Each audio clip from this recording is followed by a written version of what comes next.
Bonjour à tous, merci à tous de suivre ce live en ce jour d'anniversaire de la Déclaration universelle des droits de l'homme.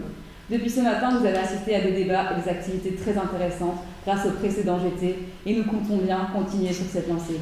Nous recevons maintenant Madame Sarah Schlitt, la secrétaire d'État à l'égalité des genres, à l'égalité des chances et à la diversité au sein du gouvernement fédéral belge, et qui va pouvoir nous partager ses vues et ambitions sur des thématiques aussi variées que le harcèlement sexiste en milieu universitaire, les représentations et stéréotypes sexistes autour des agressions sexuelles, l'exacerbation des violences conjugales en contexte de crise sanitaire, les droits des personnes en situation de handicap ou encore la discrimination à l'embauche sur base des origines ethniques.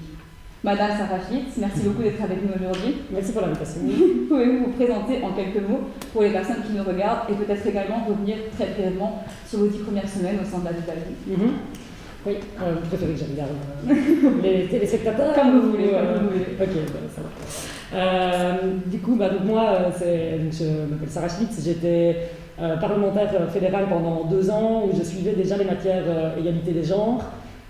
J'ai également été conseillère communale pendant une législature, mais par ailleurs, j'ai été militante et je suis toujours proche de mouvements. Aussi bien féministe qu'en soutien à la VSP, la voie des sans-papiers sur Liège. J'ai aussi beaucoup milité pour la place du vélo en milieu urbain. Donc voilà, plutôt une démarche multimilitante et en étant chargée de mobilisation chez Interenvironnement Wallonie avant de vraiment passer mes journées à faire de la politique au sens élu du terme, où je faisais déjà de la politique en matière de plaidoyer, etc. Voilà, et donc mes 10 premières semaines, c'est ça.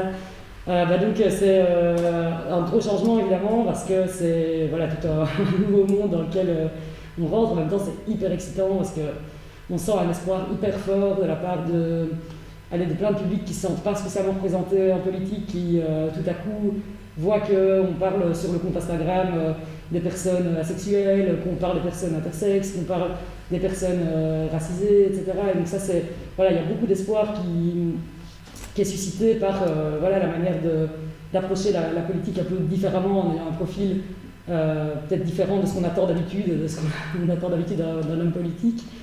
Et donc ça donne vraiment plein d'énergie pour avancer dans les projets. Ce que je remarque aussi, c'est quand même une grosse différence pour avoir été parlementaire de l'opposition pendant 2 ans avec un gouvernement d'abord, MRLVA, et puis après quand la LVA a quitté la coalition sur base du pacte de Marrakech, on avait quand même affaire à un gouvernement qui était vraiment sourd à toutes les questions d'égalité des chances et d'égalité des genres. Et donc c'était très compliqué, quoi. Quand la crise a éclaté, moi j'ai interpellé des tas de fois les ministres de la Justice, de l'Intérieur sur la mise en place de plans d'action, ou simplement le rappel des victimes, par exemple, qui avaient porté plainte quelques mois avant le confinement, donc des victimes de violences intrafamiliales. Et c'était toujours c'est pas nécessaire, autonomie des commissariats, et puis c'est déjà une priorité, donc sauf qu'en fait on sait que les problèmes sur le terrain ils sont là. Et donc ici, autant évidemment moi j'ai beaucoup de responsabilités sur ces sujets-là, mais je sens aussi dans le reste du gouvernement, il y a vraiment un avant et un après. Donc on est dans quand même un contexte de rupture politique sur le plan fédéral, qui avait déjà eu lieu un peu plus tôt dans les régions. Et ça, moi en tout cas, j'ai le sentiment qu'on va pouvoir avancer sur toute une série de sujets alors que c'était pas possible avant. Alors on l'espère. Merci beaucoup. Voilà. Après on en reparlera dans 4 ans. On croise les doigts. Merci beaucoup. Alors une première thématique sur laquelle j'aimerais vous faire réagir, c'est un fait d'actualité qui a été relaté ces dernières semaines dans la presse, l'existence d'un groupe Facebook intitulé Louvain-le-Mec, qui a rassemblé environ 11 000 étudiants, sur lesquels on peut voir de nombreuses publications à caractère sexiste, certaines allant jusqu'à même inciter à la haine envers les femmes. Et à ce propos, vous déclariez, je vais vous citer dans le soir du 28 novembre dernier, que ces publications incitant à la haine pourraient être qualifiées de délits de presse inspirés par le sexisme, mais que pour l'instant, il n'y avait que les délits de presse à caractère raciste qui pouvaient être portés au tribunal correctionnel. Alors, une première question à ce sujet, c'est de quelle manière comptez-vous faire en sorte que les délits de presse à caractère sexiste puissent être portés au tribunal correctionnel? Mais donc, là, il y a en fait une modification constitutionnelle qui doit être faite, et donc c'est modifier l'article 150 de la Constitution pour faire en sorte qu'il y ait une égalité des poursuites entre les discours, les discours de haine à caractère raciste ou xénophobe et les discours à caractère, par exemple, validiste ou sexiste. Et donc ça, c'est une chose que ce gouvernement s'est engagé à faire. Le ministre de la Justice a aussi envie d'avancer sur ce sujet, et donc je dois le rencontrer prochainement pour essayer d'avancer le plus vite possible. Mais ici, on est vraiment dans une situation critique, quoi, par rapport aux violences en ligne. Ça n'arrête pas, et donc c'est un problème qui est croissant ces dernières années, qui s'est amplifié avec le confinement, avec la présence accrue des personnes en ligne, parce que voilà, il n'y a plus d'activité à faire en dehors, et donc on traîne sur Internet, et donc le harcèlement s'amplifie, et donc il faut réglementer. Je veux dire, aujourd'hui, on a vraiment un décalage entre la société et la législation qui n'est pas du tout apte à répondre aux problématiques, et donc à la fois à défendre les victimes et à envoyer un message aux auteurs. Aujourd'hui, il y a un message qui est envoyé aux auteurs qui leur dit sur Internet, c'est pas la vraie vie, alors qu'en fait, c'est complètement la continuité des violences qui se passent dans le réel, s'inscrit vraiment dans le prolongement sur Internet. Et donc ça, c'est important à faire passer comme message. Or, aujourd'hui, il y a une impunité totale sur ce sujet. Et donc c'est vraiment très problématique. Et à la fois, ça silencie les femmes qui sont d'ailleurs encore plus... Enfin, les femmes racisées sont encore plus harcelées sur les réseaux sociaux. Donc ça veut dire que on les empêche de s'exprimer, mais aussi on prive la société d'une expression qui est sans doute importante, et donc toute une frange de la population ne peut plus s'exprimer. Et même au-delà des personnes qui sont harcelées ou silenciées, ce sont à toutes les autres qui ont des profils similaires qu'on envoie ce message de si tu fais la même chose, regarde ce qui va t'arriver. Et donc ça, c'est hyper problématique. Il est vraiment temps de changer la donne et que la peur change encore. On parle Voilà. de réaction judiciaire, mais est-ce qu'il n'y a pas un enjeu important au niveau de l'éducation? Ouais. Parce que quand on discute un petit peu avec les gens qui sont sur ces groupes, on se rend compte qu'en fait, beaucoup ne se rendent pas compte de la gravité de leurs propos. Et certains estiment parfois que c'est sous couvert d'humour qu'ils le font, alors qu'en fait, on n'est plus vraiment dans l'humour. Et justement, est-ce que vous pouvez nous préciser à partir de quand est-ce qu'on n'est plus dans l'humour et que ça peut être, il peut y avoir des conséquences judiciaires pour les auteurs? Mais donc, en fait, on n'est plus dans l'humour. Moi, je dirais qu'on n'est plus dans l'humour quand on est déjà dans l'incitation à la haine. Et donc ici, il y a certains propos qui sont tenus sur le groupe en question qui sont flagrants. Enfin, je veux dire, quand on montre sur une image qu'une femme, parce qu'elle a pris des propos féministes, est tuée, je veux dire, là, on est clairement dans plus une incitation à la haine. Et puis, bon, là, c'est juste mon point de vue personnel, mais je pense que c'est quand même important de pouvoir rire avec les gens. Je veux dire, or ici, ça fait, je veux dire, une personne, une femme, bon, déjà les blagues sont nulles, ça j'ai quand même envie de le dire, mais et donc je pense que la première manière de détecter si c'est de l'humour ou si c'est du harcèlement ou de l'incitation à la haine, c'est quand même de savoir si on peut en rire avec les personnes ou si on doit le faire dans des cercles fermés. Et donc ici, le fait qu'ils aient besoin de se retrouver entre hommes pour faire ces blagues-là, ça montre quand même déjà qu'il y a un petit souci. Et je trouve que plus largement, ça rappelle encore une fois que la non-mixité entre dominants est très problématique. Et donc on sait par exemple que les groupes d'incel aux États-Unis, qui sont constitués et qui aujourd'hui commettent parfois des attentats contre des groupes de femmes, etc., au départ, sont nés de groupes de parole entre hommes pour parfois même s'organiser pour soutenir des groupes féministes ou des copines féministes, etc. Et où petit à petit, il y a, parce qu'on se retrouve entre pairs dominants, une libération de la parole un peu du même type que celle qu'on a pu voir à Louvain-la-Neuve, et qui amène en fait à une forme de radicalisation, parce que je pense qu'au départ, de ce qu'expliquaient les initiateurs du groupe, on est d'abord dans des blagues potaches, etc. Ou bien comment on fabrique un lit avec des bacs de bière, voilà ce genre de trucs qu'on se partage entre mecs. Et puis en fait, c'est quelques individus qui vont petit à petit amener la discussion, c'est pas tous. Mais en fait, le problème, c'est que les autres suivent. Et donc là, c'est quand même interpellant parce que il y a peut-être que 5% qui le fait, mais il y a une caution des 95 autres. Donc là, c'est problématique. Donc en fait, ces comptes Facebook pourraient dériver à chaque fois et prendre vraiment beaucoup d'envergure quand on voit par exemple ce qui s'est passé aux États-Unis, c'est ça que vous dites? D'accord. Donc maintenant, merci beaucoup d'avoir réagi sur ce sujet. On va maintenant passer à un sujet tout aussi joyeux qui concerne les viols et les violences sexuelles qui restent malheureusement encore un fléau en 2020. Il y a d'ailleurs un sondage publié en mars par Amnesty International Belgique et par SOS Viol qui révélait des chiffres vraiment inquiétants encore par rapport à notre génération, je trouve. Il disait que 48% des Belges étaient exposés à la violence sexuelle, avec évidemment dans ces chiffres une surreprésentation des jeunes femmes, et également 20% des femmes qui ont été victimes d'un viol en Belgique à l'heure actuelle. On a également vu à travers ce sondage que les stéréotypes sexistes sur le viol restent beaucoup d'applications. On a tendance à porter la responsabilité sur la femme de par sa tenue, de par son comportement et toute autre excuse comme ça. Du coup, comment peut-on, selon vous, lutter contre toutes ces représentations erronées et contre ces stéréotypes sexistes qui entourent encore maintenant le viol et les violences sexuelles en général? Ouais. Ben là, cette étude, je l'ai aussi découverte en mars dernier. Ça montre à quel point on a en Belgique encore un problème de culture du viol qui est immense, quoi. Et donc, voilà, une des premières réponses politiques qui a été donnée il y a quelques années, ce sont les CPVS, ce sont les centres de prise en charge de violences sexuelles, qui permettent vraiment d'avoir une approche qui part de la victime. Et donc là, alors qu'auparavant, il fallait, quand une femme était victime de violences sexuelles, elle devait aller à la police faire une déposition. Déjà, on ne tombe pas toujours sur une personne qui est formée à la question, donc ça peut parfois être vraiment inconfortable. On doit aller chez un médecin, raconter son histoire, subir parfois des prélèvements, etc. Donc c'est un parcours de la combattante en l'occurrence. Ici, on a une approche qui est vraiment pluridisciplinaire, dans un lieu bienveillant, qui a déjà une formation avec des personnes qui sont formées à la problématique. Et donc là, c'est vraiment une énorme avancée entre l'avant et l'après. Et il y a des résultats vraiment encourageants en termes de dépôt de plainte. Quand on sait qu'une femme, une victime de viol sur 10 porte plainte habituellement, ici, les victimes qui passent par les CPVS, on est entre 60 et 70% de dépôt de plainte. Et donc, voilà, c'est une initiative qui va dans le bon sens. Et la Belgique, là maintenant, le nouveau gouvernement s'est engagé à créer 7 nouveaux CPVS afin de couvrir l'ensemble du territoire. Donc, à partir donc ici, il y a 3 nouveaux CPVS qui vont être créés en 2021. Et 4 de plus d'ici la fin de la législature.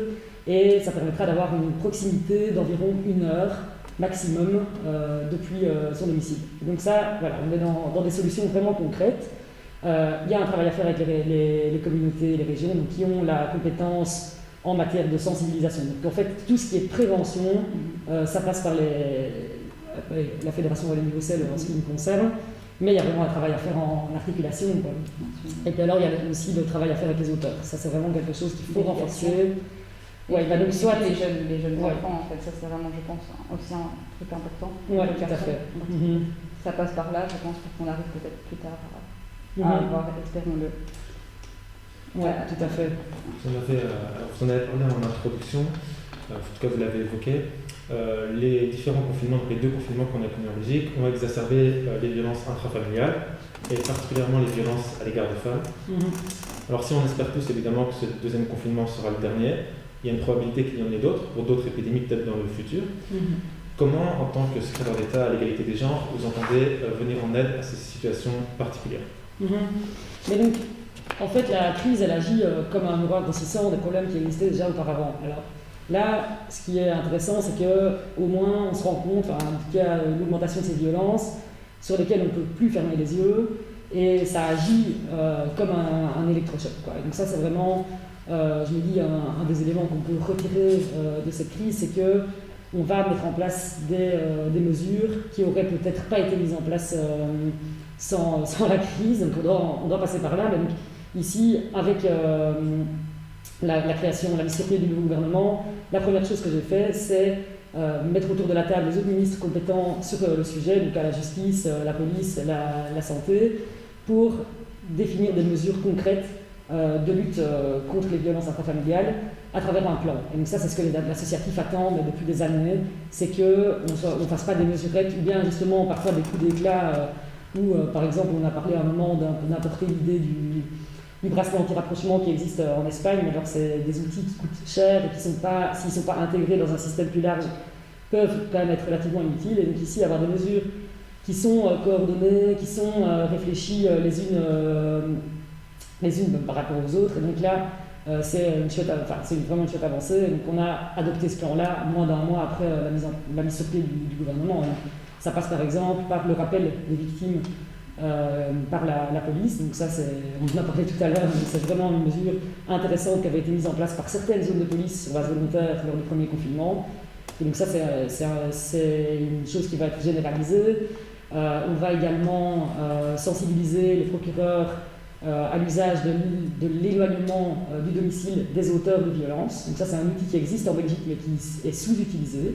Et donc l'idée, c'est de rappeler qu'il existe et que c'est vraiment quelque chose qui doit être davantage systématisé en cas de violence constatée.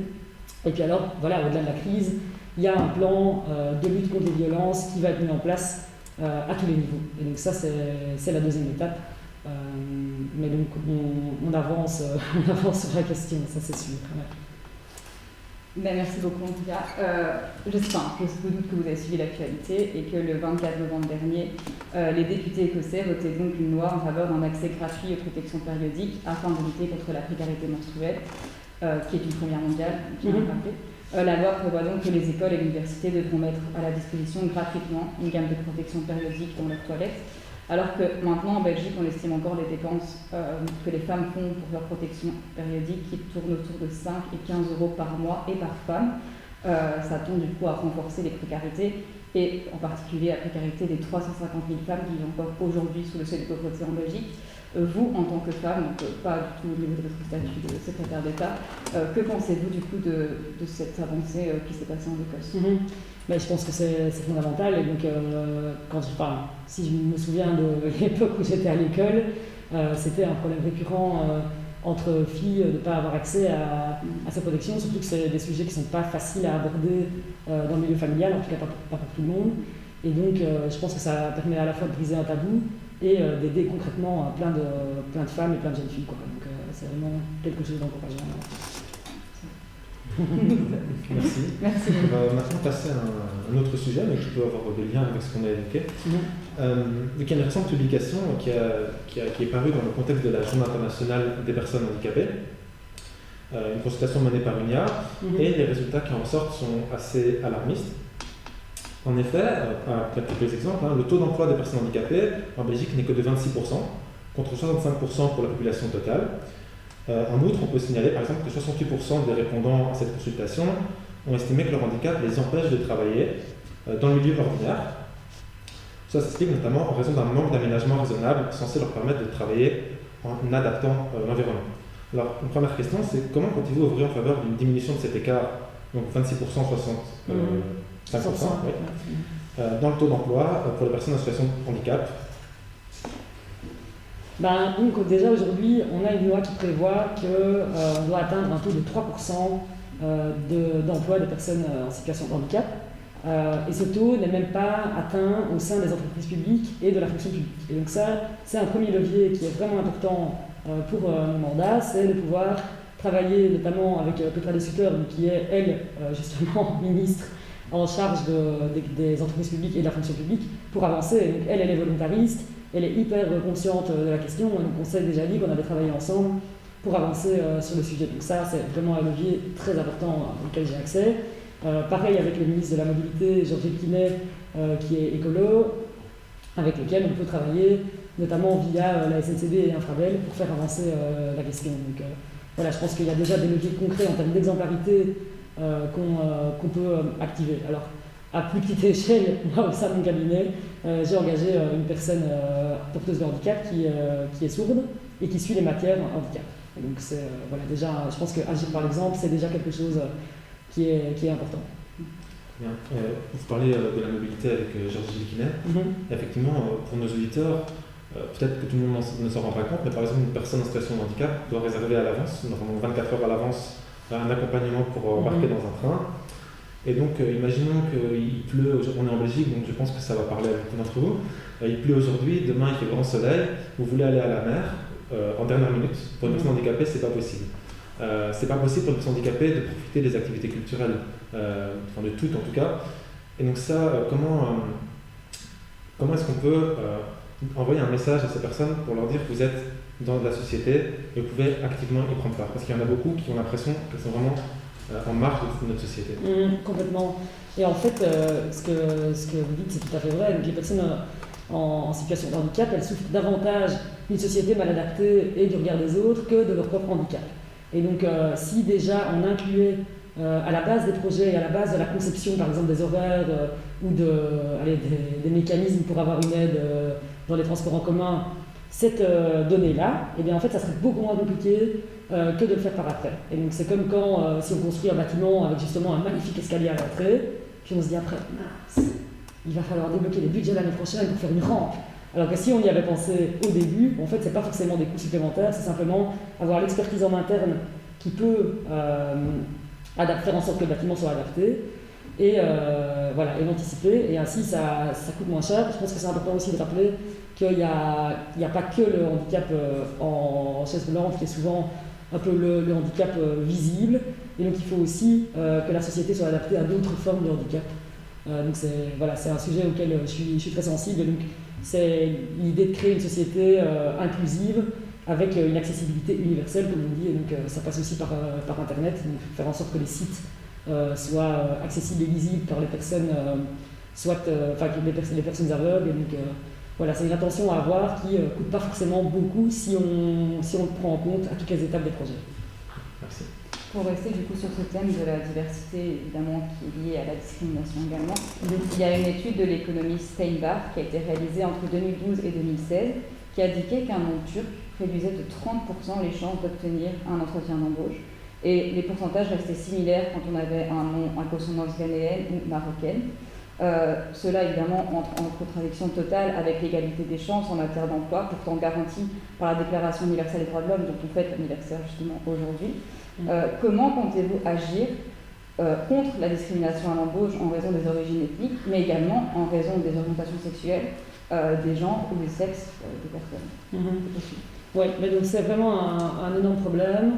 La question des discriminations sur le marché de l'emploi, ça pourrit vraiment la vie de personnes qui ont un talent qui pourrait tout à fait convenir à une entreprise et qui subissent ces discriminations et qui finalement ne peuvent pas prendre part à la société comme elles les en auraient envie. Donc ça c'est un grand défi de l'égalité des chances en l'occurrence. Et donc une belle avancée qui est inscrite dans l'accord de gouvernement, c'est la mise en place de tests de situation, comme on appelle ça. Et donc c'est le fait que sur base d'un indice de discrimination, on pourra mettre en place des mystery calls. Donc c'est le fait qu'on va tester avec une personne avec un nom à consonance belge et une personne qui a le même CV avec un nom à consonance turque, par exemple, comme vous le mentionniez. Et si on constate une discrimination simplement sur base du nom, alors là, il pourra y avoir des choses mises en œuvre, quoi. Et donc ça, je pense qu'en Belgique, c'est quelque chose qu'on n'avait pas encore du tout à l'heure du jour. Et donc j'espère que ça permettra de faire avancer les choses concrètement, quoi. Ouais. Ce type de mesure, est-ce qu'il peut aussi s'appliquer pour la location d'un appartement, par exemple? Ce genre de test peut s'appliquer auprès des propriétaires également? Oui, et donc ça se passe au niveau des régions, mais c'est quelque chose qui commence à se mettre en place en Flandre, je sais bien. Donc il y a une initiative de la part du ministre de l'égalité des chances qui commence à mettre ça en place. Et donc voilà, ici ça serait au niveau du travail que le fédéral le déploierait. Et imaginons du coup que cela se passe comme on l'espère. Est-ce que du coup, vous dites qu'il y aurait des choses qui pourraient être mises en place si on attrape une entreprise à faire du coup de la discrimination, ce serait du coup des poursuites pénales au niveau de la justice ou des amendes administratives, ou comment ça se passerait? Mais ça, on n'a pas encore du coup défini concrètement le projet. Moi, je souhaite évidemment qu'on aille le plus loin possible. Mais les discriminations, aujourd'hui, lorsqu'elles sont constatées, peuvent déjà être poursuivies. Donc on se retrouve sous le coup de la loi antidiscrimination. Et donc voilà, pour moi, ça pourra de toute manière être poursuivi, quoi. Je voudrais enfin vous faire réagir une petite minute sur la précarisation, et notamment la précarisation des personnes qui n'ont pas la nationalité belge sur notre territoire. Dans la presse, il y a quelques jours, on a vu que 15 000 Européens avaient, ces 10 dernières années, depuis 2010, il me semble, été renvoyés dans leur pays, au sein même de l'Union européenne. Et donc, on s'interroge un petit peu sur comment résorber cet écart entre les risques de pauvreté des personnes qui n'ont pas la nationalité belge et les nationaux. Donc, c'est par rapport à la situation de pauvreté ou par rapport aux personnes sans papier? En fait, pour les personnes sans papier, le risque de pauvreté est encore plus grand. Oui, Mais même pour les Européens Ouais. qui ont une nationalité d'un des 28 États membres, 27, la situation est également difficile. Qu'il y a une aggravation de la pauvreté. Oui. C'est ça, ok. Oui, oui. Mais donc, en effet, c'est clair. Et donc là, la crise aggrave encore les inégalités. Hein. Et donc on voit qu'il y en a qui deviennent de plus en plus riches et des personnes qui basculent dans la pauvreté. On sait par exemple que parmi les familles monoparentales, il y a 50% sont à risque de pauvreté. Et là, c'est des gens qui, avec la crise économique qui découle de la crise sanitaire, on a vraiment un basculement. Et donc aujourd'hui, l'objectif, par exemple, c'est de résorber cet écart. Donc il y a plusieurs mesures qui sont déjà inscrites dans l'accord du gouvernement pour y parvenir. Mais ici, pendant la crise, il y a par exemple la task force public vulnérable, qu'on appelle ça, qui a été réactivée et qui permet en fait de corriger pour un certain nombre de publics qu'on sait, comme vous le dites, en situation de crise de pauvreté ou de pauvreté, de corriger ces difficultés-là. Donc voilà, par exemple, il y aurait un soutien aux personnes qui travaillent dans la prostitution, qui pourraient recevoir une aide à travers les CPS. Donc ça, c'est une chose sur laquelle on travaille pour le moment. Et donc voilà, c'est des publics très précis sur lesquels on a travaillé ici dans cette task force avec les différents ministres qui sont dans le gouvernement. Voilà. Très bien, merci pour cette réponse. Et il est déjà venu le temps de conclure cette interview. Merci beaucoup Sarah Schlitt pour toutes ces réponses très claires et précises et également complètes et qui, nous l'espérons, auront permis à notre public présent d'y voir plus clair. Quant à moi, au nom de l'ensemble des cercles d'Amnesty International ULB, je vous remercie d'avoir suivi cette interview sur Twitch. Surtout, restez avec nous parce que la soirée n'est pas finie. J'oserais même dire qu'elle ne fait que commencer. Tout de suite, vous allez pouvoir suivre les activités qui vous ont été préparées par la GT Justice Climatique et qui seront ponctuées notamment par une interview d'Adélaïde Charlier et de Lucie Moreau, activiste à Youth for Climate. Bonne fin de journée à tous et restez bien avec nous.